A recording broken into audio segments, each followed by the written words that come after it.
momentum. The train had momentum to smash the 5-foot thick concrete steel reinforced wall.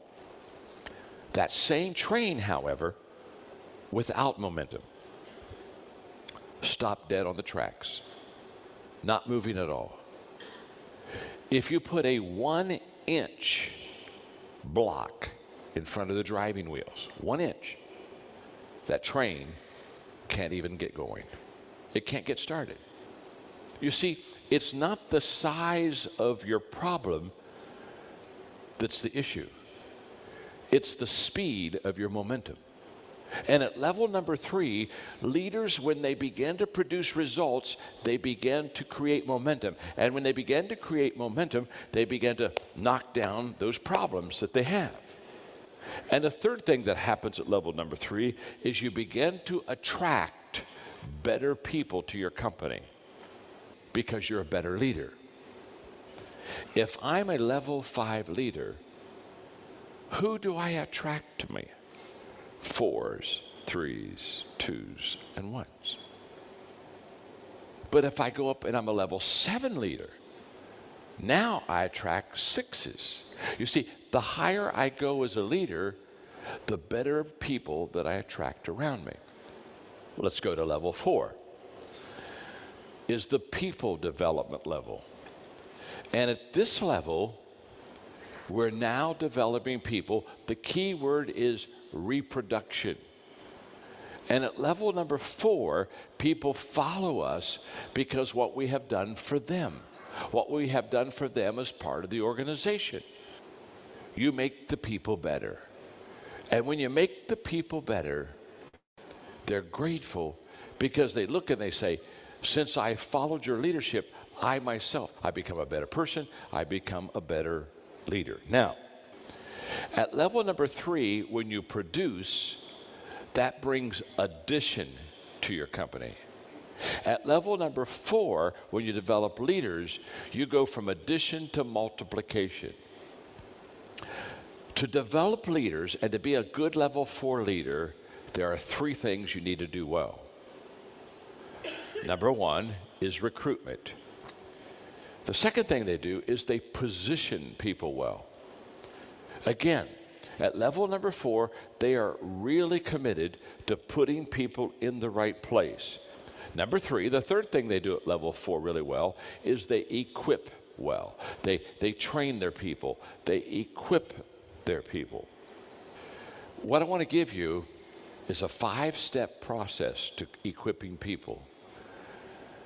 Step number 1, I do it. Before I train anyone, anything, I have to be able to do it myself. Step 2, I do it and you are with me. Step 3, you do it. You do it and I'm with you. The ball is in your hands. I'm going to watch you, and I coach you, and I tweak you, and I make sure that you keep improving and getting better. Step 4 is you do it. There comes a time that you don't need me anymore. You can do it. Most times, equipping and training stops right there. Big mistake. If you really want to reproduce leaders, and if you really want to multiply yourself, you've got to go to step 5. You have never trained a person until that person has trained someone else. That's how you reproduce leaders. That's how you multiply. That's how you go from addition to multiplication. Level 5 is the pinnacle level. The key word is respect, and people follow because of who you are and what you represent. This is as high as you can go, and this is as good as it gets. When you go from 1 to level number 2, you don't leave level number 1. The higher you go in leadership, the deeper the foundation, the more solid your leadership is, and the more long-term success that you're going to have. So you never leave one level to go to the next one. You just build on the previous level. The second thing I want to teach you about these 5 levels, you're on different levels with different people. Let me explain. Let's say I am a positional leader over 10 people. The only level that everybody is on the same level with me is level 1. As soon as I start going up to level 2 as a leader, some of those 10 will go with me and some will not. I don't connect with everybody. I don't relate well with maybe everybody. And besides, the new ones haven't had enough time to relate with me. So if I have 10 at level 1, I maybe only have 8 that went with me to level 2. Now, I'm still leading 10 people. So I have to find out and discover what level I'm on with them. And the reason for that is I lead them on their level. And the strategy for the next 12 months is to take every one of them just one level higher. And that becomes my leadership strategy. I lead people based upon where they are, and my strategy is determined by where I want them to be able to go. The growth of your company will follow the leadership lid. And when the leadership lid stops, the growth stops. When the leadership level goes, it goes. So when you can increase the leadership level of all your people by one number in 1 year,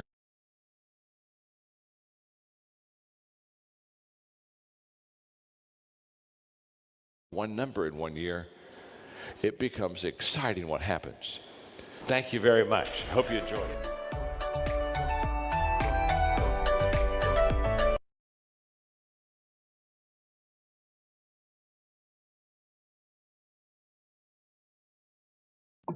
Suaranya Pak masih di mute. Ya, itu menjelaskan sebenarnya satu buku, itu ya, hanya dalam berapa belas menit begitu, ya, dan cukup komprehensif sekalipun singkat, gitu ya. Jadi itulah yang dimaksud dengan level-level di dalam kepemimpinan, gitu ya, menurut gagasan dan pemikiran dari John Maxwell. Gitu ya. Sebelum dilanjut, mungkin ada yang mau didiskusikan mengenai 5 level kepemimpinan ini, silakan. Udah bisa ditangkap maksudnya? Silakan, Mas Dharma Sakti, silakan. Baik, terima kasih Pak. Kembali ke teori kepemimpinan tadi Pak Dadang. Jadi ya.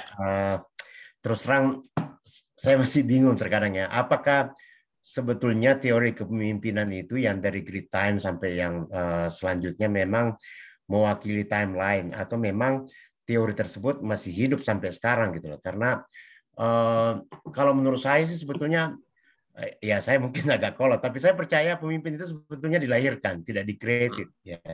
Kenapa saya ngambil alasan seperti itu? Karena kalau misalkan pemimpin itu di-created, saya yakin beberapa negara maju yang dengan sekolah bisnis yang hebat ya, seperti Amerika lah ya, kita ambil misalkan sekolah bisnis Harvard yang luar biasa dengan teori dan sebagainya. Tapi dalam beberapa dekade tidak bisa melahirkan pemimpin yang hebat gitu loh. Justru kita terkesima misalkan dengan di Cina yang mulai Mao Zedong terus Deng Xiaoping ya, yang bisa melakukan perubahan yang sangat signifikan di dalam dalam very basic terkadang melanggar teori gitu loh. Jadi terkadang melanggar teori bahwa otoritarian kekerasan dan seterusnya itu bisa memakmurkan itu bisa lebih duluan daripada demokratisasi misalkan ya. Terus beberapa pemimpin bisnis yang kayak Jack Ma yang Alibaba, terus siapa namanya yang Elon Musk yang sekarang terkenal yang Tesla, SpaceX itu. Kalau menurut saya sih sebetulnya memang pemimpin itu dia hanya berganti tempat, Pak. Jadi kalau dulu pemimpin itu yang kuat yang makan lemah, tetapi sekarang memang yang cerdas yang makan yang orang bodoh. Tetapi namanya rantai makanan itu pasti akan tetap ada. Piramida makanan itu sudah didesain oleh Tuhan begitu sophisticated bahwa dia akan menjelaskan bahwa pada suatu zaman dia akan ada memang leader yang di-create oleh Tuhan yang akan sesuai dengan zamannya. Nah, terserah kita lah menyatakan itu behavior leadership, conditional leadership dan seterusnya. Itu menurut saya hanya justifikasi saintifik karena kesulitan kita menjelaskan fenomena yang terjadi, kenapa seseorang bisa menjadi begitu hebatnya gitu loh.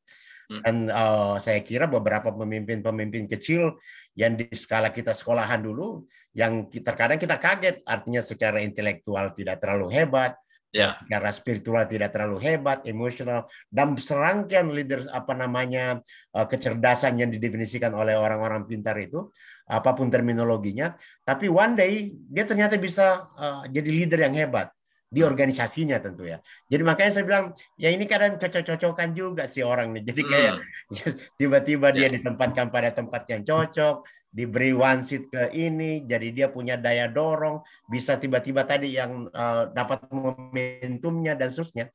Jadi saya mungkin agak kolot. Jadi menurut saya great leader itu masih ada sebetulnya, Pak. Jadi memang begitulah kira-kira, Pak. Ya. Betul. Makasih Pak Dharma Sakti ya ini pendapatnya. Kalau saya setuju Pak. Gitu ya. Jadi hanya yang dicontohkan sama Pak Dharma Sakti tadi kan mungkin kita punya teman-teman sekolah yang nggak menonjol ya Pak ya, di kelas, di sekolah biasa-biasa aja. Pas kita ketemu 10-20 tahun kemudian dia jadi orang hebat. Justru di situ sebenarnya dia selama 10-20 tahun nggak ketemu sama kita itu. Mereka mengembangkan dirinya dengan luar biasa. Hanya waktu dulu sekolah sama kita itu, dia belum aware ya terhadap kapasitas yang ada dalam dirinya. Kalau saya justru berpikir, karena gini, perseteruan antara aliran natur versus nurtur itu, termasuk dalam bidang psikologi itu sampai hari ini ada, Pak. Ya, dan ini sejalan dengan teori kepemimpinan. Apakah pemimpin itu terlahir atau terbentuk gitu oleh learning process gitu. Kalau hemat saya dua-duanya ada, Pak. Ibarat bakat ya. Bakat itu kalau tidak dikembangkan ya mungkin tidak akan menjadi besar. Ya. Seperti misalnya yang namanya pemburu bakat, Pak. Karena memang mereka itu mencari orang yang berpotensi, tapi belum jadi apa-apa, gitu ya. Tapi kemudian mereka latih, mereka bina, kemudian mereka menjadi superstar, gitu. Ya, jadi hemat saya learning process tetap ada ya, Pak. Gitu, learning process. Dan ya kalau secara spiritual memang, kalau memang seseorang sudah dipilih oleh Tuhan untuk menjadi pemimpin, ya pasti jadi, Gitu. Hanya sepanjang hidup itu kan ada learning process. Ada proses belajar di mana dia mengembangkan diri. Dan kebetulan memang Tuhan sudah memilih dia. Di dalam dirinya sudah ditanamkan gitu kapasitas, ya, suatu potensi yang dengan satu proses pembelajaran itu akhirnya dia kemudian berkembang. Gitu ya. Dan saya setuju ya sebenarnya tidak berarti bahwa great leader itu adalah abad yang lalu, kemudian hari ini nggak ada, ya tetap ada Pak. Itu hanya sekedar menjelaskan bahwa di awal gitu ya, sebelum ada yang namanya perkembangan tentang ilmu kepemimpinan, di awal itu mungkin orang lebih ngelihat, oh pemimpin itu terlahir, ya. Tapi kemudian riset-riset juga kan mendukung sebenarnya. Orang terlahir, gitu. Tapi kemudian kan misalnya dia tidak ujuk-ujuk jadi presiden, gitu ya. Dia tidak ujuk-ujuk kalau pemimpin agama misalnya ya tidak ujuk-ujuk jadi rasul kan gitu ya. Nabi Muhammad aja umur 40 baru kemudian dia dipersilahkan untuk menjadi rasul. Artinya semenjak dia kemudian berhenti berdagang gitu ya, sampai kemudian dipilih Tuhan itu adalah sebuah proses di mana dia mempersiapkan diri. Jadi hemat saya pengembangan kepemimpinan memang nggak bisa dihindarkan ya kalau kita ingin memperbaiki kualitas kepemimpinan dari orang-orang di organisasi kita, maka idealnya memang kita juga mengembangkan ya, orang-orang kita. Tapi mungkin hasil akhirnya akan beda-beda, Pak. Karena di perusahaan kita sendiri ada yang berbakat, ada yang kurang berbakat, gitu. Kurikulumnya sama, gitu ya. Kurikulumnya sama, gitu. Tapi kemudian ada yang memang menjadi orang yang sangat cemerlang, ada yang kemudian biasa-biasa saja. Itu faktor bakatnya tadi. Makasih Pak dan Mas Sakti masukannya. Makasih Pak. Dari teman yang lain silakan, mungkin ada sharing atau ada bahan yang mau diobrolin silakan.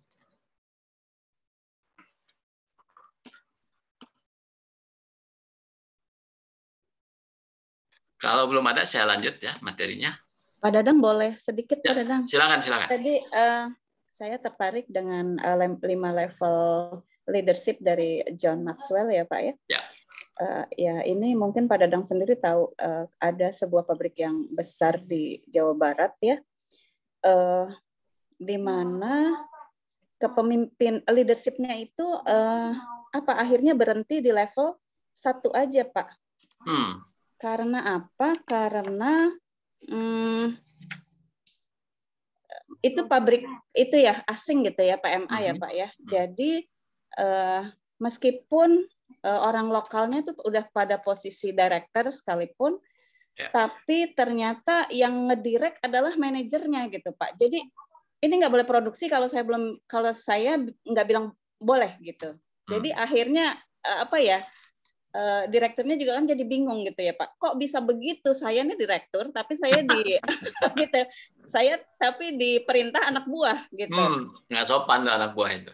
Bukan anak buah ya, maksudnya posisinya lebih rendah gitu Pak Dadang. Iya. Itu dari ini gimana Pak? Dari perspektif Pak Dadang tentang 5 level leadership ini ya?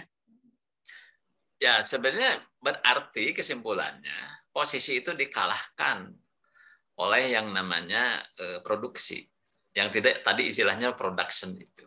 Yeah.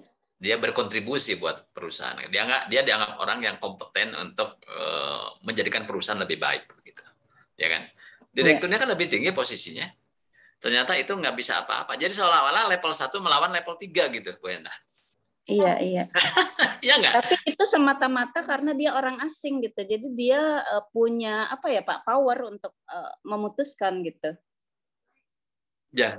Tapi secara operasional justru level di bawahnya yang menentukan toh. Enggak juga Pak. Jadi mereka mungkin ada budaya yang bahwa posisi orang asing itu lebih tinggi daripada posisi orang lokal gitu. Meskipun posisi orang lokal tuh sudah pada level yang paling tinggi gitu Pak Dadang. Ya, itu mungkin aspek politis ya, Bu Enda, politis ya. Betul Politis ya. Begitu ya.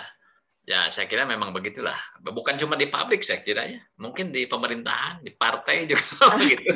Itu kayak Pak Luhut ya, Pak. Ya kan gitu ya. Iya Pak. Oke. Ya, itu memang menarik sih. Jadi bisa saja memang terjadi kontradiksi ya, bahwa orang yang harusnya lebih berperan dalam mengarahkan dan memimpin orang itu ternyata kemudian kalah pengaruh gitu oleh orang yang di bawahnya. Karena bisa saja orang yang jabatan tinggi itu memimpin tapi masih di level 1 dia itu ya. Sementara anak buahnya mungkin sudah level 2 atau level 3 ya. Level 2 aja kan sudah sangat powerful, dia menjadi orang yang sangat disukai. Orang-orang mau ngikutin dia gitu. Ya, karena suka. Gitu ya, karena suka gitu. Ya. Jadi ya yang saya garis bawahi ya dari statementnya John Maxwell itu begini. Kita kan sering ya kalau ngobrol sama owner itu kan, wah kita bisnis harus berkembang dong. Kita kan punya visi ya 10 tahun ke depan mau jadi apa perusahaan kita gitu. Meningkatkan level bisnis kita. Tapi sering itu tadi ya, leadership-nya tidak dikembangkan.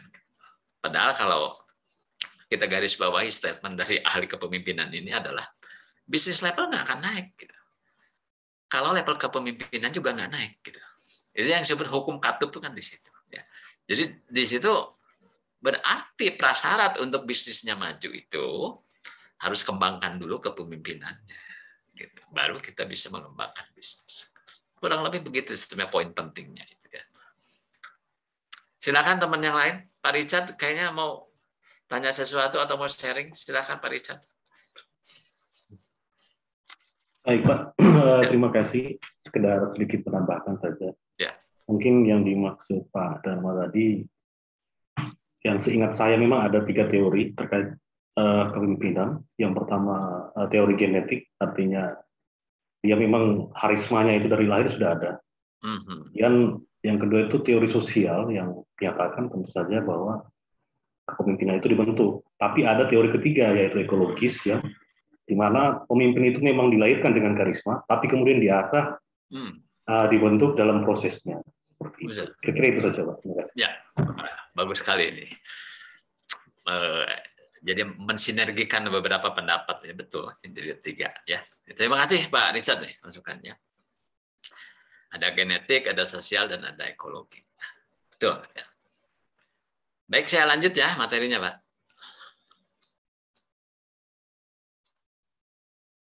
Nah, ini kita mulai tentang efektivitas ini. Efektif itu pada umumnya kita memahami efektif itu hasil guna. Apa yang ditentukan sebagai sasaran itu bisa tercapai. Efektivitas adalah tingkat keberhasilan pencapaian dari suatu sasaran atau tujuan. Adapun rumus efektivitas itu, ya kalau kita mau kalkulasi, ya, realisasi dibagi target. Misalnya realisasinya 80, targetnya 100, misalnya berarti tingkat efektivitasnya 80%. Ini contohnya ya, seorang salesman ya, merealisasikan penjualan, ya, target dia 1000, ya, tapi pencapaiannya misalnya adalah 800, ya, maka efektivitas kerjanya itu adalah 80%. Nah, jadi dikaitkan dengan kepemimpinan efektif, yang dimaksud kepemimpinan efektif itu adalah kemampuan dan gaya seseorang atasan atau pemimpin yang mempengaruhi, yang berhasil ya mempengaruhi perilaku orang lain, sehingga perilaku orang lain itu sesuai dengan yang diharapkan. Jadi pada saat seseorang mampu mempengaruhi dan merubah perilaku, maka saat itulah bahwa dia sudah memimpin dengan efektif. Kenapa kepemimpinan itu penting? Tadi juga dibahas cukup panjang lebar oleh Maxwell, karena beliau benar-benar menggarisbawahi. Kalau bisnis mau naik, kepemimpinannya harus dinaikkan juga levelnya. Nah, pada pandangan yang lain, kepemimpinan itu penting. Karena tanpa kepemimpinan, maka seorang atasan tidak dapat mempengaruhi, mengubah perilaku bawahannya. Itu yang dimaksud ya. Jadi dia kalau levelnya tinggi, pengaruhnya kuat, jadi dia bisa mempengaruhi dan mengubah perilaku bawahannya. Tanpa kepemimpinan, maka seorang bawahan tidak memberikan dukungan, ya, tidak memperoleh dukungan, arahan dan bimbingan yang akan membuatnya berprestasi. Jadi adalah salah satu prasyarat untuk mencapai kesuksesan yang lebih tinggi. Nah, pada versi yang lain, ya, saya juga mendapatkan satu pandangan bahwa ada manajemen, ada leadership, ada manajer, ada leader. Apa sih sebenarnya bedanya dua makhluk ini ya, makhluk manajer dan makhluk leader ini? Ya, apa perbedaan dari dua orang? Nah, saya peroleh kajian ini itu dari seorang pakar juga, pakar ilmu perilaku ya. Dan ini buku-bukunya legendaris, training-trainingnya juga cukup populer. Ya. Ini dari Dale Carnegie. Ini salah satu bukunya yang terkenal ini. Ini kebetulan saya ini dapat foto versi lamanya ya, mungkin tahun berapa gitu ya. Bukunya adalah How to Win Friends and Influence People. Sudah diterjemahkan ke banyak bahasa, termasuk dalam bahasa Indonesia. Bagaimana memperoleh teman dan mempengaruhi orang lain. Ya, ini salah satu buku beliau yang legendaris, selain buku-buku yang lain. Ya. Nah, yang saya peroleh dari pelatihan-pelatihannya Dale Carnegie itu ini, ya, leadership versus management. Apa bedanya leader dan manager? Ya, dari definisi ini dikatakan bahwa leadership itu adalah menciptakan lingkungan yang menstimulir orang untuk mencapai tujuan bersama. Sedangkan manajemen adalah menciptakan dan mengimplementasikan proses serta memonitor hasil. Berarti, nah di sini kelihatan bedanya. Jadi seorang leader itu lebih kepada bagaimana dia menstimulir orang dengan menciptakan satu lingkungan ya, yang membuat dia senantiasa bersemangat, senantiasa termotivasi untuk mencapai tujuan. Sedangkan manajemen lebih kepada bagaimana dia bikin proses, menerapkan proses, dan dia memonitor. Nah, itu perbedaannya. Nah, prakteknya sebenarnya kita memerlukan dua figur ini. Ya. Maka secara ideal sebenarnya seorang manajer juga harus bisa menjadi leader. Seorang leader pun harus bisa menjadi seorang manajer. Hanya berbeda dalam hal orientasi. Pada saat dia melaksanakan fungsi memimpin, maka orientasinya kepada orang. Bagaimana orang itu supaya termotivasi. Ya. Bagaimana supaya orang itu mau melakukan. Ya. Sedangkan pada saat dia berperan sebagai manajer, dia bicaranya adalah proses. Ya. Jadi misalnya membuat SOP, standar-standar, membuat perencanaan, ya, dan kemudian mengontrol, ya, memonitor hasil, dan memberikan feedback. asumsi dasarnya sebenarnya begini. Kalau bicara leadership, ya, orang itu akan mendukung dunia yang turut mereka ciptakan. Ya. Dia ikut terlibat, dan dia juga sebenarnya memperoleh satu manfaat dari dunia yang diciptakan itu, maka dia akan mendukung. Sedangkan dari manajemennya, orang akan mendukung suatu proses yang membuat mereka berhasil. Jadi kalau ada suatu kebijakan, suatu sistem, suatu proses itu akan mendukung dia untuk sukses, maka dia akan mendukung proses itu. Kurang lebih ilustrasinya seperti ini. Jadi dua-duanya diperlukan, ya, leadership dan manajemen. Dan ada irisan juga sebenarnya antara dua itu. Pada kenyataannya memang pada saat interaksi atasan bawahan itu ya dua-duanya sebenarnya berjalan. Ya. Hanya memang ada orang yang lebih kuat di manajemennya, ada orang yang lebih kuat di leadership-nya. Ya. Kadang saya suka menebak-nebak gitu, misalnya tentang presiden-presiden yang ada di Indonesia. Gitu ya. Nggak tahu nih, pendapat penilaian saya nih gimana, sama nggak? Saya melihat misalnya Bung Karno. Ya. Bung Karno itu saya lebih melihat bahwa kekuatan beliau itu lebih kepada leadership-nya. Ya. Manajemennya mungkin yang berikutnya yang lebih kuat. Misalnya Pak Harto. Pak Harto mungkin lebih kuat manajemennya. Ya. Sebagai bukti misalnya pada saat pemerintahan Orde Baru itu kan sistemnya dibangun demikian rupa. Salah satunya yang sekarang akan mulai ditiru lagi itu adanya GBHN, ya, garis-garis besar haluan negara. Ya itu kan saya proses, ya, sistem dan proses itu yang di-create. Ya. Nah, jadi saya melihat orang bisa kecenderungan untuk kuat di salah satu sisi, bisa di sisi leadership-nya, bisa di sisi manajemennya. Idealnya memang kuat dua-duanya.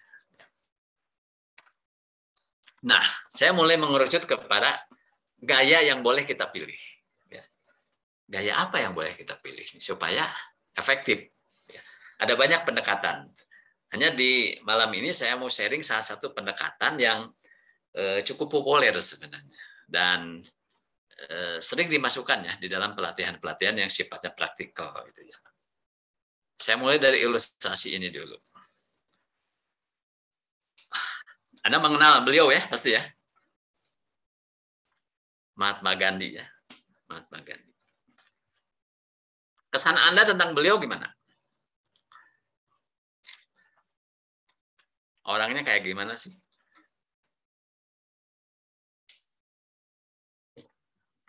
Umumnya punya kesan itu, oh beliau itu orangnya lembut, penyayang. Apalagi kalau baca biografi beliau dan nonton film beliau itu, beliau lemah lembut orangnya, ya, penuh kasih sayang. Ya. Dan ini tokoh pergerakan kemerdekaan India, gitu, ya, Mahatma Gandhi. Tergolong ya pemimpin kelas dunia lah, ya, sangat terkenal. Nah, berikutnya ini. Itu ya. Adolf Hitler, ya. Orang yang dianggap paling bermasalah dan menyebabkan pecahnya Perang Dunia Kedua, terutama yang di kawasan Eropa. Ya, ini hanya ilustrasi saja, gitu ya, sekalipun tidak benar-benar tepat. Gitu ya. Saya melihat ini adalah dua figur atau profil yang paradoks. Ya. Jadi kutub kiri, kutub kanan itu sangat berlawanan. Gitu ya. Jadi kalau kita melihat figur seorang Mahatma Gandhi itu, kesan kita bahwa beliau ini adalah seorang pemimpin yang humanis, demokratis. Ya.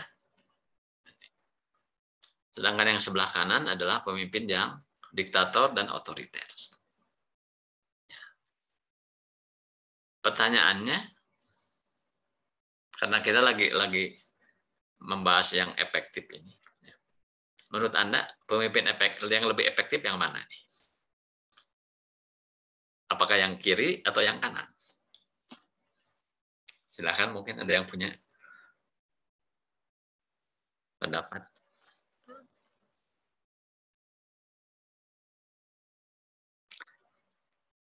Pak Habis punya pendapat, Pak Habis. Yang efektif atau yang baik?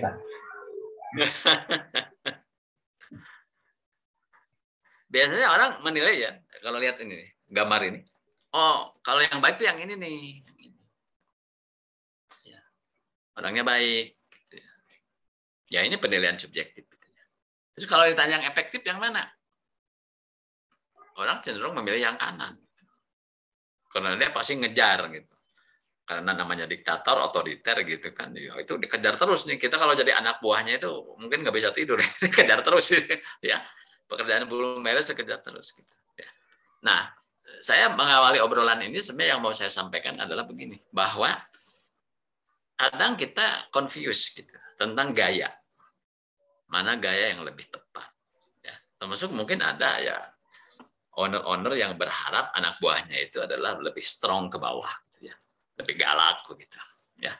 Dulu itu kalau perusahaan-perusahaan nyari manajer personal ya mohon maaf gitu kalau saya bilang banyak dari suku tertentu gitu ya yang dianggap karena itu lebih tegas gitu ya, lebih strong gitu ya, lebih killer ya.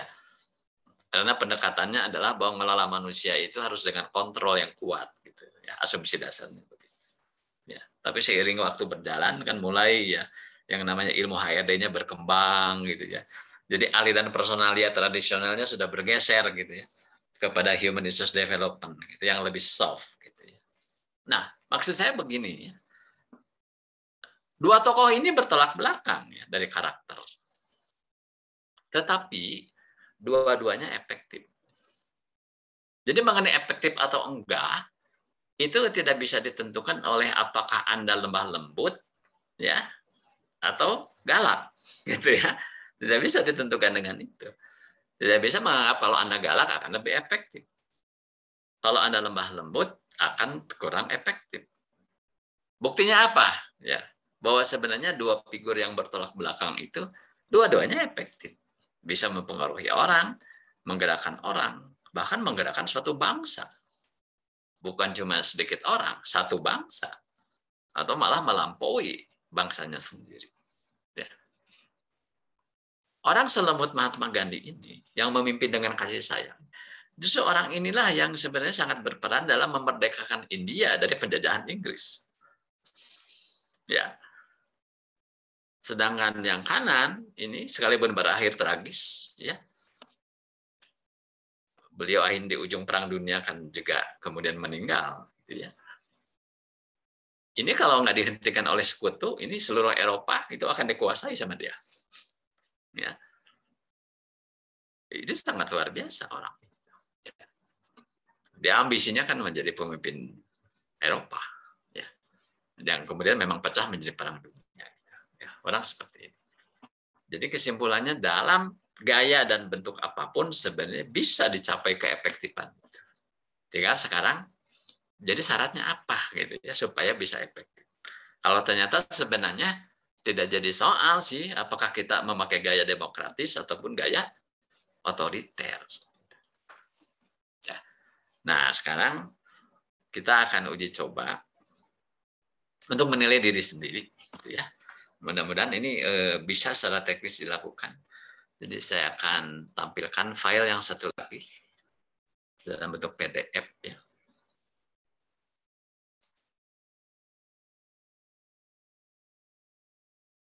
Yaitu kuesioner gaya kepemimpinan.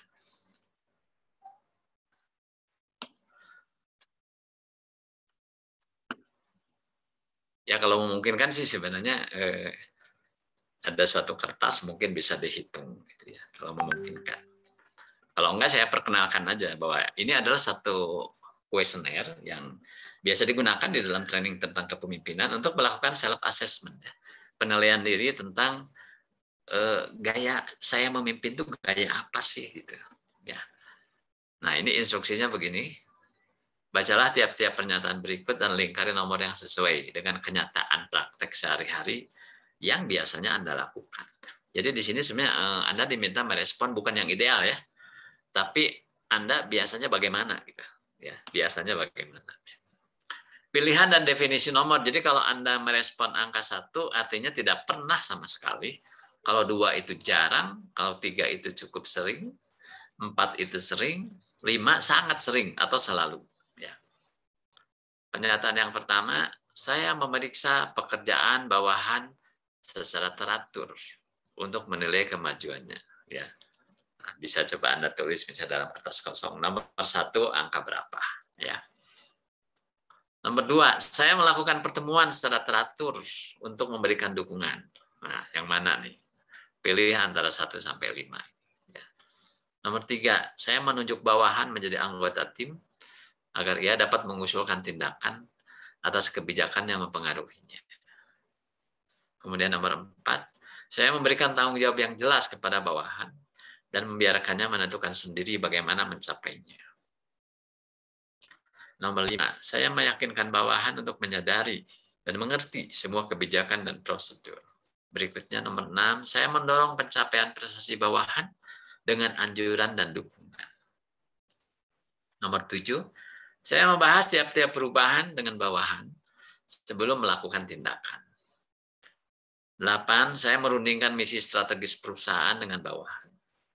9, saya menunjukkan tiap-tiap tugas yang terkait dalam mengerjakan suatu pekerjaan. 10, saya menemui bawahan secara teratur untuk membicarakan kebutuhan mereka. 11, saya menghindari untuk membuat penilaian yang terlalu dini atau prematur atas suatu gagasan. 12, saya meminta bawahan berpikir jauh ke depan untuk membuat rencana jangka panjang di bidang kerjanya. 13, saya menetapkan standar prestasi bagi tiap aspek dari pekerjaan bawahan saya.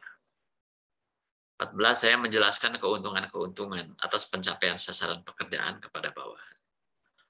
15, saya menggilir fungsi koordinator pertemuan atau pimpinan rapat di antara para bawahan saya. 16, saya menekankan pentingnya mutu atau kualitas, tetapi mengizinkan bawahan saya untuk membuat standar kontrolnya sendiri. 17, saya meminta bawahan saya melaporkan kembali kepada saya setelah menyelesaikan tiap langkah dari tugas mereka. 18, saya melakukan pertemuan secara teratur untuk membicarakan status pekerjaan. 19, saya memberi bawahan waktu dan sumber daya atau sarana untuk memperoleh sasaran pengembangan mereka sendiri. 20, saya mengharapkan bawahan menciptakan sasaran mereka sendiri dan memberikannya kepada saya dalam bentuk yang sudah selesai. 21, saya mencoba memberikan penugasan pekerjaan sedikit demi sedikit dalam unit yang mudah dikontrol. 22, saya memfokuskan pada kesempatan, bukan kepada masalah. 23, saya menghindari mengevaluasi masalah sebelum semuanya dibicarakan terlebih dahulu. 24, saya memastikan bahwa sistem informasinya tepat waktu dan akurat, dan bahwa informasi yang diberikan langsung kepada bawahan. Jadi ada di sini 24 statement yang kita beri respon ya, dengan skala 1 sampai 5. Nanti berikutnya tinggal dimasukkan skornya di sini. Ya, kalau Anda lihat nomornya memang seperti ini urut-urutannya. Tapi ternyata ini kalau kita lihat ya, ini tuh berlawanan dengan jarum jam. Ini 1, 2, 3, 4, 5, 6, 7, 8. Jadi berputarnya itu berlawanan arah dengan jarum jam. Ya. Nah, nanti ketemu totalnya berapa. Nah, nanti yang merupakan gaya kita yang paling dominan itu adalah yang skornya paling tinggi. Ya, yang skornya paling tinggi. Nah, nanti ada 4 gaya di sini. Ada gaya directing, coaching, fasilitasi, dan gaya delegasi. Ya. Angka tertinggi itu adalah gaya kita. Dan orang memang cenderung menggunakan, pada umumnya ya, cenderung menggunakan satu gaya untuk semua orang dan untuk semua situasi. Ini yang justru kalau dalam teori kepemimpinan situasional itu disarankan untuk mulai meninggalkan itu, harus mulai mengubah. Ya, nanti apakah kita harus mengubah itu tergantung kaitannya nanti dengan tingkat kematangan bawahan kita sendiri. Ya, jadi ini ada 4 gaya. Nah, apa cirinya? Ya. Jadi di sini kalau sumbu horizontal itu adalah struktur ya, atau kepada tugas ya, orientasi tugas ya. Makin ke kanan kan orientasi tugasnya makin tinggi gitu. Sedangkan ini adalah dukungan atau pengembangan ya. Dukungan, jadi kalau secara klasik kan ini adalah orientasi tugas ya, yang disebut struktur itu. Sedangkan pengembangan itu adalah orientasi hubungan ya. Jadi kalau misalnya ini orientasi hubungannya itu rendah, ini orientasi tugasnya rendah, maka itu yang disebut sebagai apa? Gaya delegasi. Jadi lebih banyak menyerahkan saja kepada bawahan kita. Sedangkan ini directing, coba Anda lihat ini strukturnya kan tinggi, orientasi tugasnya sangat tinggi, orientasi pengembangan atau hubungannya rendah. Pengembangan rendah, struktur tinggi. Ini yang disebut directing. Gaya memimpin mengarahkan. Nah, sebenarnya ini yang disebut nama lainnya ya. Ini otoriter sebenarnya, gaya otoriter. Yang tadi gambarnya itu Hitler itu ada di sini. Ya. Nah, sedangkan ini coaching itu sama-sama tinggi ya. Pengembangan tinggi, struktur tinggi, orientasi hubungannya tinggi, orientasi tugasnya pun tinggi. Jadi dua-duanya ada. Ini yang disebut gaya coaching. Sedangkan yang sebelah kiri atas, pengembangan tinggi, struktur rendah, atau dengan kata lain, orientasi hubungannya tinggi, orientasi tugasnya rendah. Ini yang disebut gaya fasilitasi. Ya. Ada di sini. Nanti skor Anda berapa, itulah gaya Anda yang relatif lebih sering Anda gunakan. Ya. Nah, ini hanya penjelasannya aja, ya, melengkapi yang barusan saya sampaikan. Jadi kalau delegating itu adalah mendelegasikan tanggung jawab yang luas kepada bawahan dan meminta menangani detail. Ya, memintanya menangani detail. Jadi dia nggak terlibat detail. Ya.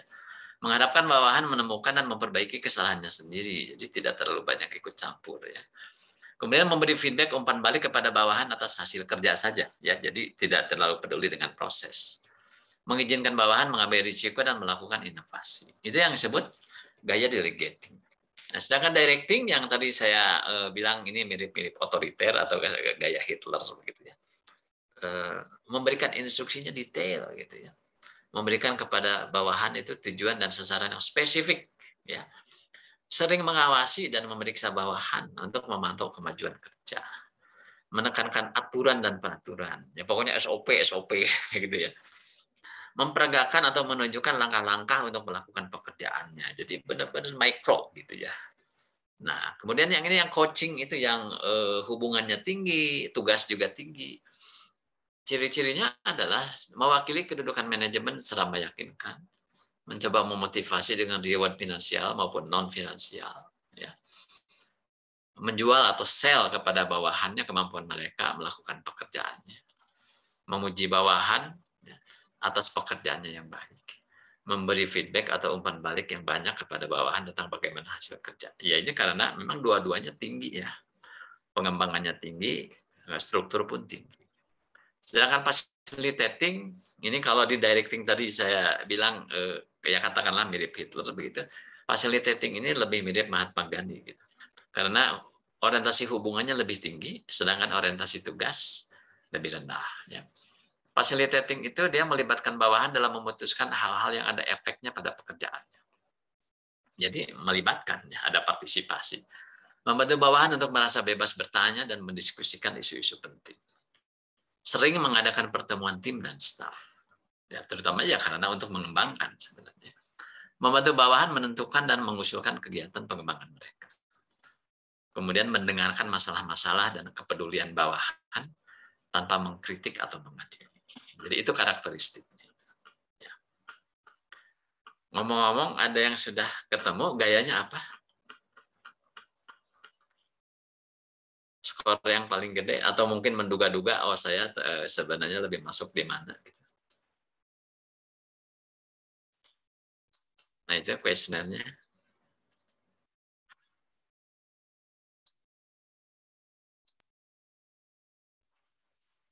Ya katakanlah kita sudah tahu gaya kita yang lebih dominan gaya yang mana.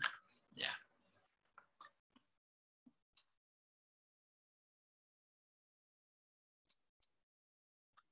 Nah ini saya perkenalkan ada dua ahli yang merupakan perumus konsep dari kepemimpinan situasional. Yang pertama Paul Hersey, ini karena dibikinnya oleh dua orang, dan satu lagi Kenneth Blanchard.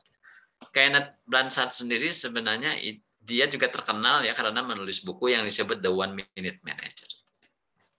Cuma bersama-sama dengan Paul Hersey, mereka berdua menyusun konsep kepemimpinan berdasarkan situasi.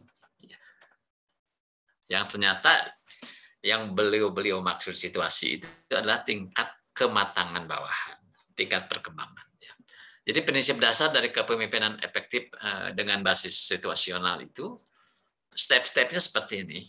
Pertama, tentukan dulu tingkat perkembangan atau kematangan bawahan kita itu. Apakah anggota tim kita ini masuk ke level D1, D2, D3, D4. Ya. Ini nggak ada hubungan dengan ijazahnya ya. Diploma 1, diploma 2. D itu maksudnya adalah development level. Development level 1, level 2, level 3, level 4. Ya. Nah, kalau kita sudah bisa menentukan si A, si B, si C yang ada di dalam departemen kita, yang ada di bawah kita itu level mana, maka langkah berikutnya adalah sesuaikan gaya kepemimpinan kita dengan tingkat perkembangan atau kematangan bawahan tersebut. Ya, kita pakai gaya style 1, S1, ya, untuk bawahan yang levelnya D1. Ya. Kita pakai gaya S2, style 2, ya, untuk yang development level 1, 2. Ya. Style 3 untuk yang development levelnya 3. Dan seterusnya ya. Kalau kita pakai style 4, ya, kalau yang bersangkutan memang masuknya kepada level 4. Ya. Itu sebenarnya sederhana sebenarnya. Ya.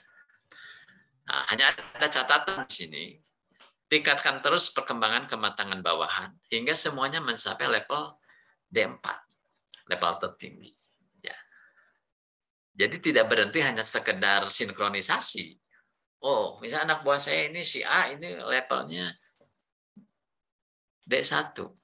Saya pasang S1. Udah, ditancap aja di situ. Nggak begitu maksudnya. Jadi di sini kita punya tugas sebagai pemimpin itu mengembangkan tingkat kematangan bawahan itu sehingga mencapai D4. Jadi kita pun sebenarnya meng-create pemimpin-pemimpin baru. Ini nyambung dengan yang tadi dibahas oleh John Maxwell. Nah, sekarang kita lihat seperti apa sih karakteristik dari anggota kita. Levelnya itu seperti apa. Jadi disebut level D1, ini sebutannya adalah pemula yang bergairah. Ya, pemula yang bergairah. Enthusiastic beginners. Ya. Disebut D2, itu adalah pembelajar yang dikecewakan. Wah, ini ya. Mungkin barisan sakit hati kali ya. Pembelajar yang dikecewakan. D3 adalah kontributor yang malas. Ya. Sedangkan D4 adalah peak performer. Ini yang ideal. Ya. Peraih prestasi puncak. Nah, ilustrasinya ya yang sederhana seperti ini. Ya. D1 itu, jadi ini dimensinya 2. Ya. Komitmen atau motivasi. Ya. Komitmen. Ada juga sekarang istilah barunya engagement. Ya. Tapi kalau yang aslinya memang itu komitmen. Ya. Komitmennya rendah atau tinggi. Sedangkan sumbu vertikalnya yang ini adalah kompetensi atau kemampuan. Ya, rendah atau tinggi. Nah, yang dimaksud dengan pemula yang bergairah itu, D1 ini, itu adalah yang komitmennya tinggi, ya bergairah dong, semangat gitu. Tapi kompetensinya masih rendah. Ini yang disebut pemula yang bergairah. Ya. Nah, D1 itu tadi kan pasangannya apa? Ya, nanti di ilustrasi berikutnya ya. D2, nah yang ini sebenarnya D2 itu ini paling parah sebenarnya ya penyakitnya. Karena apa? Komitmennya rendah, kompetensi juga rendah. Jadi penyakitnya komplikasi gitu, 2. Ya. Kurang mau gitu ya, ini kurang mau dan kurang mampu. Gitu. Ya, ini level D2.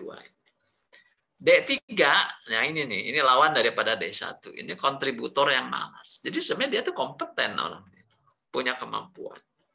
Tapi komitmennya rendah. Sehingga disebut kontributor malas. D4, ini yang ideal, ya, yang kita memang diberi tugas untuk ngembangin semua anak buah kita itu untuk masuk di kotak D4 ini. Ya. Peraih prestasi puncak. Komitmennya tinggi, kompetensi juga tinggi. Gitu. Jadi kelihatannya kita harus melakukan mapping, pemetaan anak buah kita. Kalau anak buah Anda 10 orang, 20 orang, dipetakan yang 10-20 orang itu siapa saja yang masuk kotak D1, siapa saja yang masuk kotak D2, D3, dan D4. Ya. Artinya kalau ternyata di semua kotak itu ada orangnya, ya, Berarti Anda harus menggunakan keempat-empat gaya, gitu ya, sesuai peruntukannya. Si A, si B, si C ada di kotak berapa, Anda pakai gaya yang sesuai. Gitu. Tapi seandainya misalnya semuanya adalah level D4, misalnya Anda punya anak buah 10 orang nih. Ternyata setelah dipetakan, diukur komitmennya, diukur kompetensinya, wah ternyata semuanya ada di level atau di kotak D4. Ya. Komitmen tinggi, kompetensi tinggi. Ya. Maka ya Anda cukup hanya pasang satu gaya, yaitu gaya style 4. Ya. S4 untuk D4. Nah, ini ilustrasinya. Ya. Ini. Jadi D1 itu tadi yang ini. Ini yang disebut apa? Pemula yang bergairah, ya. Pemula yang bergairah. Low, ini paling rendah. Ini rendah. Ya. Satu itu. Nah, itu kita pakai gayanya directing. Gaya directing itu adalah mengarahkannya tinggi, supportifnya rendah. Itu, ya, directing. Ini yang warna merah, sama-sama merah. Ya. Jadi ini perilaku mengarahkannya tinggi, perilaku mendukungnya rendah. Ya, ada di sini. Ini untuk yang kelompok D1. D1 itu yang ini. Nah, yang ini. Pemula yang bergairah. Ya. Nah, ini ya directing. Tadi di file yang satu lagi yang PDF itu sama ya, penjelasannya seperti itu. Jadi kalau kita pakai gaya directing atau gaya otoriter itu maksudnya mengarahkannya tinggi, suportifnya rendah, pemimpin mendefinisikan peran dari pengikutnya, lu mesti ngapain gitu ya. Kemudian pemecahan masalah dan pengambilan keputusannya diinisiasi ya, atau diusulkan oleh atasannya, gitu ya, atasannya yang lebih dominan. Dan komunikasinya satu arah, ya, one way communication. Ini yang dimaksud ya, memberi yang saya ambil dari yang tadi yang PDF tadi ya, sama ya. Nah sekarang D2, D2 ini kan kalau lihat tadi skema ini paling komplikasi gitu ya. Jadi D2 itu kan ini kan pembelajar yang dikecewakan, jadi komitmen rendah, kompetensi juga rendah. Nah, maka gaya yang harus dipakai untuk memimpin orang ini adalah gaya coaching. High directive, high supportive behavior. Nah ini. High directive. Mengarahkannya cukup tinggi, mendukungnya juga cukup tinggi, double. Jadi ini kombinasi antara Hitler dengan Mahatma Gandhi itu hubungannya. Mau mendegasannya dan opini-opini. Jadi komunikasinya dua arah. Tetapi juga harus mengontrol. Ya. Karena dua-duanya dipakai. Ya. Ini. Memberi feedback dan umpan balik yang banyak juga. Berikutnya nih warna kuning. Ini untuk yang sama warnanya nih. D3, S3 ini sama-sama kuning. Ya. S3 ini kan tadi disebut sebagai apa? Kontributor malas ya. Kontributor yang malas. Ya. Ini nih D3. Kompetensinya tinggi, komitmen rendah. Jadi persoalannya orang ini adalah ya malas aja sih, komitmen rendah gitu. Bukan nggak bisa, bukan nggak mampu, tapi kurang mau. Ya. Jadi ada persoalan motivasi pada orang ini. Ya. Jadi kita gunakan gaya supporting, gaya Mahatma Gandhi gitu ya. Orientasi kepada hubungannya tinggi, orientasi pada tugasnya rendah. Ya kita nggak perlu cerewet kepada dia karena apa? Sudah mampu, hanya tinggal bagaimana menggugah motivasinya. Ya, tantangannya di situ. Ya. High supportive, low directive, fokus kepada of control shift to follower. Ya. Leader actively listen. Jadi mau mendengar. Jadi pendengar yang baik aja lah untuk orang yang tipe ini. Ya.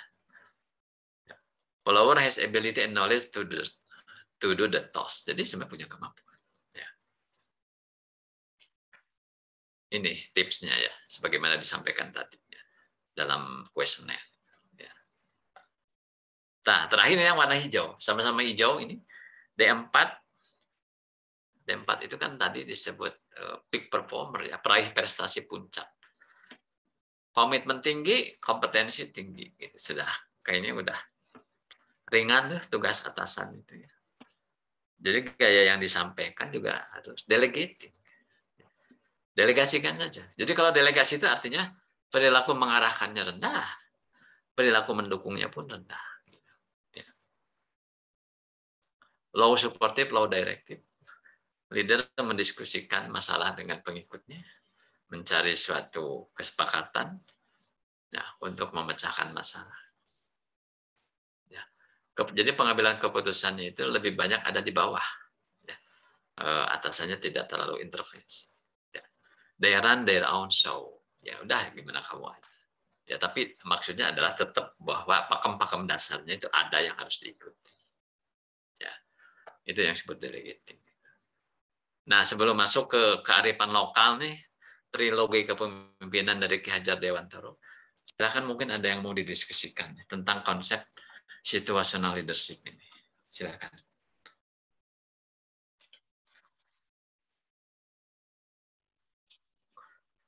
Pak Dadang.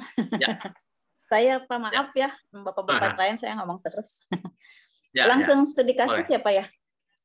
Jadi di ya rata-rata perusahaan itu Pak apa yang apa namanya intensif tenaga kerja ya Pak. Padat karya ya. Padat karya. Ketika orang-orang itu sudah semi kelompok ya komunitas orang-orang yang ada di D2 apa ya, dia nggak mau ngerjain tugasnya di Nah, jadi punya apa ya Pak, punya persepsi bahwa dirinya tuh dibuang di mana-mana gitu. Nah, akibatnya adalah dia nggak mau itu jadi ini setiap perusahaan gitu Pak yang kerjanya hanya ngerokok-rokok itu dan itu tuh banyak gitu Pak, jadi jumlahnya toxic banyak gitu sekali. Ya. Ya anehnya pemimpin-pemimpin di situ tuh nggak bisa apa ya Pak mengelola gitu. Iya. Itu jadi kan jadi kayak nggak ini Pak nggak bisa gitu. Di situ jadi leader-leader yang saya temui itu kelihatannya mereka udah terserah aja deh mau ngapain aja yang penting kerjaan gue selesai gitu. Jadi dibiarin aja akhirnya gitu Pak. Sementara perusahaan kan kalau ngeluarin harus itu ya bayar PHK ya Pak ya. Ya. Jadi perusahaan juga nggak mau keluar uang, akhirnya mereka ini apa? Jadi apa ya Pak? Kayak mereka hopeless ya, udah frustrasi. Jadi preman-preman ya. Gitu loh di dalam biarin aja udah males gitu ya. Nah. Iya. Mungkin karena masalahnya udah sangat banyak gitu dan itu akumulasi sekian lama ya Bu Endah ya. Iya, betul. Dan di atasnya nggak ada yang kuat juga untuk mempush ke bawah kelihatannya. Iya, even sampai HRD orang-orang HRD itu mereka udah tahu tuh, udah hafal gitu ya Pak. Orang-orangnya siapa, kelompoknya siapa gitu. Jadi itu ya memang apa ya Pak, kita juga udah susah gitu ngasih apa ya Pak ya. Ya.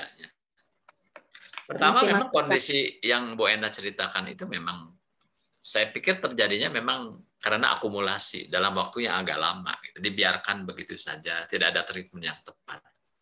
Sehingga kemudian kayak snowball ya, kayak bola salju Bu Endah ya. Makin gede gitu ya. Sehingga kita sendiri juga bingung terus mau diapain gitu. Ya. Sementara orang-orang ini mau dikeluarkan dari organisasi pun prosesnya juga nggak gampang, biayanya juga tidak murah gitu. Iya, dan ketika misalnya ada sengketa gitu Pak ke perusahaan ya dipanggil bolak-balik sama pengadilan tripartit gitu kan jadi ngabisin waktu gitu Pak. Akhirnya udah deh biarin aja gitu. Kelihatannya harus ada pendekatan lain ya, Bu Endah. Tidak hanya secara pendekatan secara hukum. Kalau menurut saya secara hukum itu kadang itu kalau sudah nggak ada jalan lain gitu ya, baru pendekatan hukum dan itu juga sebenarnya menyedot energi dan biaya yang cukup besar. Gitu. Kelihatannya mungkin kita harus melakukan reorientasi tentang bagaimana ini menghandle manusia. Gitu ya. Dan sebenarnya kalau kita ambil ya nasihat dari dua pakar ini, dari situational leadership ini, saya menggarisbawahi ada dua hal sebenarnya. Pertama adalah sinkronisasi gaya dengan level kematangan, itu yang pertama ya. Gaya kita apa harus sinkron dengan level kematangan bawahan, itu yang pertama. Nah, untuk bisa melakukan itu kan kita harus hafal betul gitu profil anak buah kita sendiri kan. Dari sisi komitmen dan kompetensinya gitu. Apakah tinggi atau rendah, sehingga kita bisa dengan tepat melakukan mapping orang ini ada di kotak berapa, ya, D1, D2, D3 atau D4. Yang kedua, gaya kita sendiri, ya. Jadi mengenai how to-nya, ya. Jadi kan artinya kita dipaksa jadi bunglon tuh, Bu Endah, ya. Jadi bunglon kan. Kalau menghadapi si D1 gayanya directing. Kalau D2 gaya coaching, ya. Kalau D3 gayanya participating atau facilitating, ya. Kalau D4 gayanya delegating. Jadi kita harus punya 4 jurus gitu. Yang kita harus pandai gitu memainkan 4 jurus ini. Ya, yang ditujukan kepada orang yang sesuai. Itu bagian yang pertama, ya. Bagian yang kedua adalah tadi ada amanat bahwa orang ini harus di-develop. Jadi kalau kita punya beberapa orang tipe D1, D2, itu harus di-develop supaya dia meningkat. Komitmennya meningkat, kompetensinya meningkat, sehingga semuanya masuk di kelompok kuadran 4. Kuadran D4 itu. Menjadi karyawan-karyawan yang mau dan mampu. Karyawan-karyawan yang punya komitmen dan punya kompetensi. Yang artinya itu sebenarnya mau nggak mau ya, si pemimpin atau atasan tadi itu harus pandai juga mengembangkan anak buah, melatih, ya, kemudian juga memberikan ya coaching konseling, berarti ya coaching konseling itu harus mereka kuasai. Karena dengan alat itu dan metode itulah sebenarnya kita mencoba memperbaiki orang-orang yang ada kekurangan dalam hal tertentu itu dengan 2 metode tadi. Kalau dia kurang kompeten ya berarti kan metodenya adalah coaching, ya, dilatih mereka itu, dikembangkan ya kemampuannya. Kalau persoalannya adalah persoalan motivasi dan perilaku, ya, berarti kita harus melakukan konseling kepada mereka. Jadi kalau secara model atau framework ya sebenarnya sederhana, Bu Endah, itu ya. Tapi kalau kita sekarang ini padat karya, ya supervisornya sekian banyak, kepala bagian sekian banyak, berarti kita harus mulai juga dengan mengembangkan mereka dulu, supaya mereka kemudian tahu ya menguasai frameworknya harus ngapain begitu. Kurang lebih begitu, Bu Endah ya. Kalau opini saya gitu. Ya. Baik, makasih Pak Dadang. Ya. Studi kasusnya berat banget nih, Bu Endah. Apalagi padat karya ya. Gitu. Silakan teman yang lain, mungkin ada pendapat, ada Pak Richard, silakan Pak Richard. Baik, mohon izin Pak, bertanya Pak. Ya, silakan. Saya kan punya pengalaman, dulu pernah pegang satu cabang, di mana cabang itu orangnya itu sudah mencapai D4 karyawannya. Ya, saya terbiasa dengan gaya memimpin delegasi. Tapi satu waktu saya dipaksa untuk membuat satu cabang baru, di mana orangnya itu macam-macam ya. Ada yang D1, ada yang D2, dan ada yang D3. Yang pasti D4 itu nggak ada, Pak. Oh ya. Masalah itu. Iya, iya. Di masalah itu, Pak, saya itu kesulitan untuk berpindah gaya kepemimpinan saya, Pak, gitu loh. Oh, ya. Nah, kira-kira ada tips dan trik gimana caranya supaya saya bisa berpindah atau dari yang terbiasa dengan gaya delegasi menjadi gaya kepemimpinan yang seharusnya. Terima kasih, Pak. Ya. Pak Richard ini terbiasa pakai satu gaya delegating ya, Pak ya. Dan itu nggak salah, karena kebetulan di cabang sebelumnya kan orang-orangnya D4 semua. Udah matching gitu, udah bener gitu. Ya. Betul, Pak. Ya kan, udah nyaman, dan itu mungkin berlangsung lama, dan kita seolah-olah udah gini aja, kalau saya mah gini gitu, ya kan. Tiba-tiba masuk cabang baru, ya kan, orang-orangnya bervariasi gitu. Nah, ya kalau merujuk kepada nasihat dari Hersey and Barnes saat ini, ya kita harus kayak bunglon gitu, Pak Richard ya. Disesuaikan dengan si A, si B, si C itu. Dia ada di level mana gitu, D1, D2, D3. Jadi mau nggak mau Pak Richard dipaksa belajar menjadi bunglon gitu. Membiasakan diri gitu ya. Dan siap. Ya memang tidak mudah. Jadi ya mungkin kalau saya kira harus diawali dengan satu niat, ya memang ini harus ada harga yang harus kita bayar gitu, Pak Richard ya, untuk memperbaiki kondisi ini. Itu berarti kita harus jangan hanya pakai 1 jurus, harus siapkan 4 jurus gitu. Yang secara otomatis kita bisa style kayak gitu ya, kayak Matic gitu, gitu ya. Iya. Perlu waktu memang. Perlu waktu.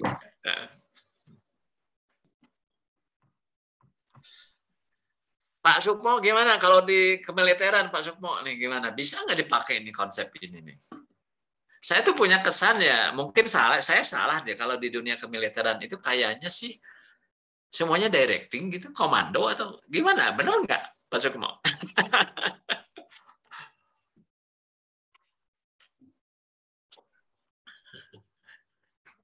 Kita harus bisa memetakan kondisi bawahan kita, Pak.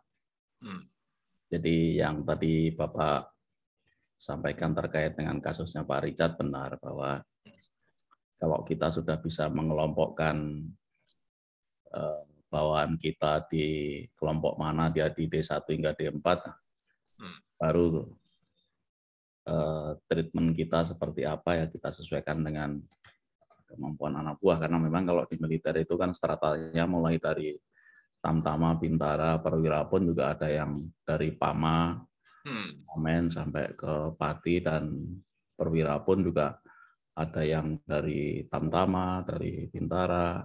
Ya. Jadi pola pikir mereka juga kadang sudah perwira, tapi karena dia dari Tamtama ya masih ke tamtamaan juga, Pak. Jadi kita harus bisa memetakan itu. Jadi kita nggak bisa directing itu nggak bisa. Kadang kalau kita sudah di level pamen gitu ya, kita lihat kita bisa melakukan delegasi gitu. Tapi tetap kita harus directing juga, controlling juga, karena kalau kita percayakan begitu saja, kadang-kadang mereka juga masuk ke zona nyaman, dan kalau sudah terjebak begitu, kontrol mereka lemah, Pak. Gitu.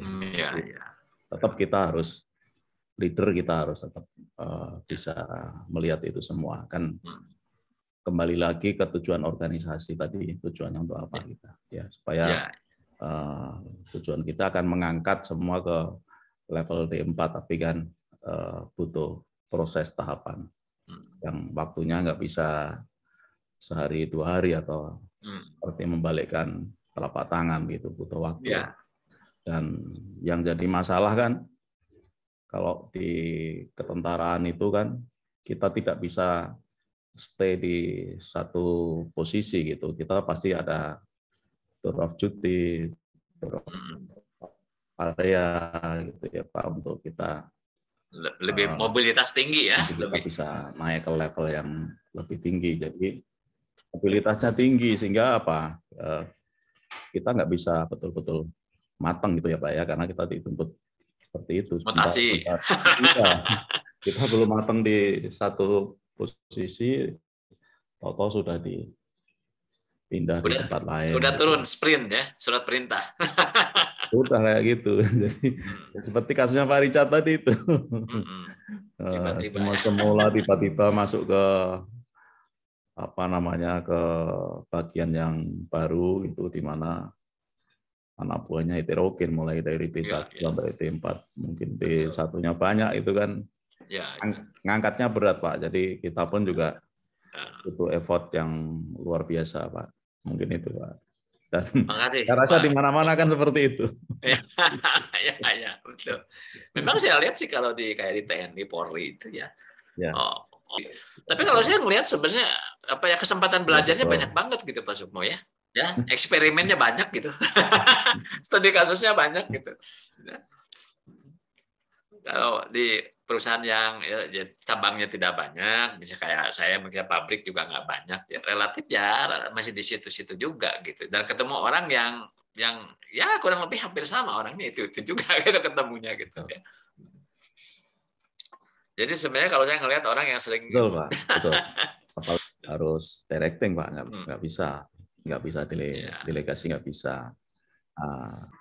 Controlling itu tetap ada di leader. Ya.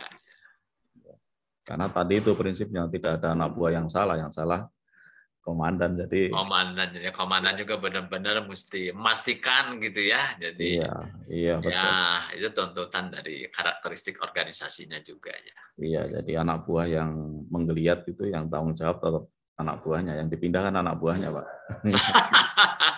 Iya. Bukan anak buahnya yang dipindah, bapak buahnya yang dipindah.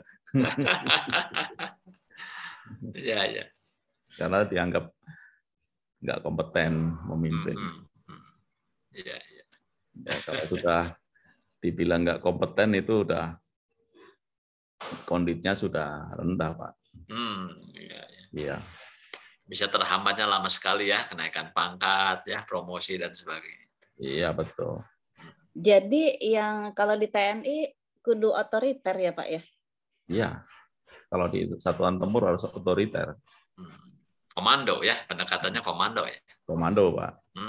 Kalau di staf berbeda, nggak bisa otoriter di staf. Ya. Karena jadi, koordinasi ke atas. Tergantung unitnya juga ya, Pak Sumo, ya unit apa dulu nih? Tergantung unitnya, ya. Kita ditaruh di lembaga pendidikan itu nggak bisa kita otoriter, nggak bisa. Ya. Bu Endah mau nyobain nih ke unit tempur, Bu Endah. Terima kasih, Pak. Terima kasih. Terima kasih Pak Sumo sharingnya nih. Sama-sama, Pak. Yang belum kedengaran suara siapa sih, suara Mas Iwan nih belum kedengaran. Mas Iwan barangkali ada yang mau disampaikan atau mau tanya sesuatu. Mumpung ini latar belakang nih para peserta nih aneka ragam nih, banyak pengalaman-pengalaman berharga.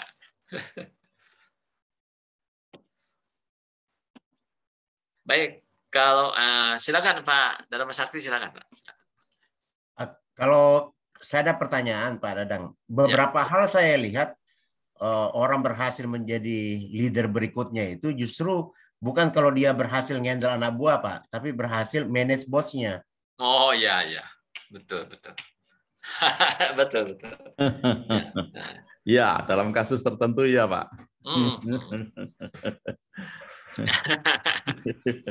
Dan banyak itu. Banyak ya. Ya. Saya juga ini sempat lihat satu ilustrasi ya, Pak Dharma Sakti. Itu di bukunya Stephen Robin tentang perilaku organisasi. Itu dia display ada ilustrasi tentang manajer pada umumnya, kemudian manajer yang efektif, dan manajer yang sukses. Ternyata 3 profil itu memang justru yang efektif itu kan belum tentu sukses gitu. Yang efektif bisa berhasil menghandle anak buah itu belum tentu sukses. Yang membedakan antara manajer efektif dan sukses itu ternyata orang yang sukses itu tadi salah satunya adalah kemampuannya dalam komunikasi dan lobbying ya, terutama ke atas gitu. Untuk bisa bagaimana dia mencitrakan dirinya sendiri sebagai orang yang friendly, yang pantas begitu ya. Dan itu memang kenyataan begitu. Kadang tidak selalu sinkron ya. Jadi kalau saya anggap definisi sukses itu cepat dipromosikan gitu ya, cepat naik gaji gitu ya, cepat dapat fasilitas, maka belum tentu dia itu orang paling efektif. Tapi biasanya orang yang sangat mahir di dalam komunikasi. Gitu. Biasanya lebih punya peluang ya untuk sukses dibandingkan misalnya dia efektif gitu memimpin unit kerjanya. Saya kira ada benarnya gitu ya yang disampaikan Pak Dharma tadi. Ya, tantangannya adalah bagaimana kita efektif tapi juga bisa sukses gitu ya. Jadi pandai juga mengelola ke bawah, menghandle ke bawah, tapi juga bisa kemudian bagaimana menghadapi orang-orang yang di atas. Itu yang disebut apa ya? How to manage your boss tadi gitu ya. Atau effective followership. Kalaupun yang di kemarin itu saya sampaikan, saya punya satu dugaan bahwa kadang ya atasan itu lebih suka yang bagaimana, yaitu yang cheerleader ya, lebih suka yang cheerleader daripada yang benar-benar efektif. Karena yang efektif kadang-kadang kalau nggak pandai bicara, Pak, dianggapnya itu rewel gitu, anak buah rewel ya. Jadi cuma bikin pusing atasannya saja gitu, karena terlalu banyak pertanyaan dan terlalu banyak ide gitu ya. Makasih Pak Dharma. Nah, saya lanjutkan ini yang terakhir ini adalah ada kearifan lokal yang saat ini kayaknya udah mulai agak terlupakan. Gitu ya. Jadi ini yang disebut trilogi kepemimpinan. Sebenarnya ini luar biasa sekali ya. Dan hemat saya, ini sinkron sih sebenarnya dengan doktrin-doktrin kepemimpinan yang datang dari Barat. Gitu, ya. Nah ini yang disebut trilogi itu. Ing Ngarsosung Tulodo, yaitu menjadi suri tauladan. Ing Madyo Mangun Karso, ya, berbaur dan berinovasi. Itu Turi Handayani. Ya, kalau orang di bidang pendidikan tahu betul, ini salah satu prinsip. Ya. Yaitu mendorong dan memotivasi dari belakang. Ya. Nah inilah trilogi. Jadi kalau ini kita bisa terapkan, ya, ditopang juga oleh konsep-konsep atau framework kepemimpinan. Apakah mau pakai dari Maxwell, apakah mau pakai dari situasional, ya. Saya kira kalau dilengkapi dengan kearifan lokal ini, teknologi kepemimpinan ini, saya pikir akan sangat powerful ya di dalam kita memimpin supaya lebih efektif. Jadi ini juga satu pesan, jangan melupakan nilai-nilai budaya bangsa sendiri yang sebenarnya juga memiliki ajaran-ajaran yang sangat bagus ya, yang sangat luhur ya. Kalau kita bisa terapkan itu akan sangat bermanfaat. Ya. Itu materi terakhirnya ditutup dengan teknologi kepemimpinan. Bapak Ibu silakan kalau ada yang mau menyampaikan pertanyaan atau mau mengomentari tentang trilogi kepemimpinan silakan.